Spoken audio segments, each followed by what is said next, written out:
Hello, everybody. My name is Olivier Richard, and I work at APUR, which is the Paris Urban Planning Agency. Sorry not to be with you. I'm going to share with you a few thoughts about affordable housing and climate and carbon issues. Let me just first share my screen. Okay. As some might know, in Paris, affordable housing is mostly social rental housing. It is a key lever to keep the city attractive for at least two reasons. The first one is the social and functional mix it brings and we need. Today, social housing represents 22% of the housing units in Paris. Our next target is to reach 30%. This is also a way to build the 15 minutes city. The second reason is social housing is also a lever for the massive transformation of the city we need to meet the challenge of adaptation and mitigation in line with the Paris Agreement and the Sustainable Development Goals. It's hard to give one example of good practice, but I have to choose, and I want to underline the strategic framework we have, the Paris Climate Plan. It sets the trajectory towards carbon neutrality by 2050. Three reasons for this choice.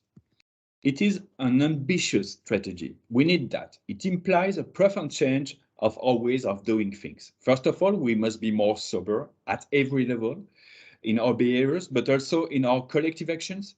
For example, we have to give priority to the building renovation, reuse, and transformation rather than demolition reconstruction.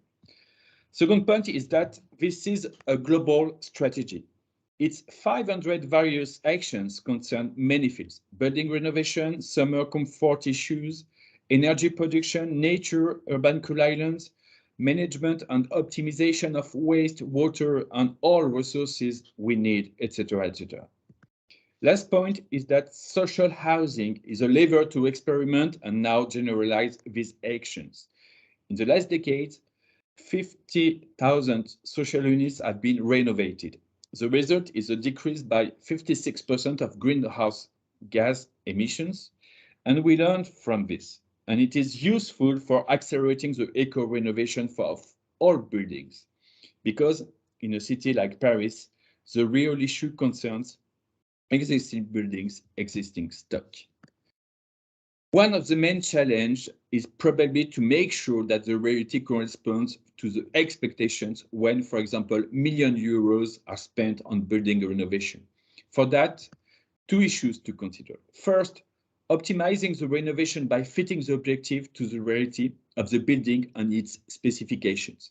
We need to fix the right ambition that allows the best rate between efficiency, financial cost, and carbon footprint. Second point is that we must not forget what is probably the most important: to involve people. We need from them, from us, to adapt behaviors. My advice would be, let's think global. Global by considering all the issues we need to address in order to transform the city: water, energy, nature, biodiversity, waste, food, etc. Global by thinking at different scales, from the plot to the neighborhood, to maximize our actions, to better share resources with, for example, a building that produces energy for its neighborhood, etc. Global, finally, by not forgetting that the main lever remains the people we are. Well, thank you for your attention, and I wish you a good workshop. Goodbye.